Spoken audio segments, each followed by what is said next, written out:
পর্যন্ত, তাই তো নাকি? হ্যাঁ, লাস্ট করেছি দুই পৃথিবী। আচ্ছা, মানে হ্যাঁ হ্যাঁ হ্যাঁ হ্যাঁ হ্যাঁ, আমার মনে আছে। ওটা আপনি ভিক্টর ব্যানার্জির মনে হয় বোন ছিলেন, তাই না? হুম, উত্তম কুমারের বোন ছিলাম। উত- বিষ্ণু ব্যানার্জির নো, ভাই ছিল। দুই রাইট। ভাই, এক বোন। হুম হুম হুম হুম হুম হুম।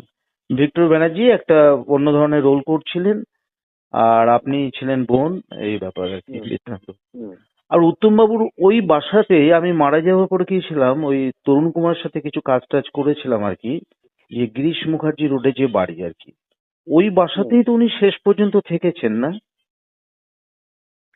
গিরিশ মুখার্জির বাড়িতে ভবানীপুরে। আসা যাওয়া করতেন, থাকতেন বেশি মহারাষ্ট্রে। আচ্ছা আচ্ছা, মানে মারা যাওয়ার পরও আমি যখন 84, 85, 86 এরকম পরপর গিয়েছি, তখন তরুণবাবু মানে তরুণ কুমার ওই থিয়েটার গুলো করতেন, বিশ্বরূপা টিশ্বরূপা এগুলোতে করতেন।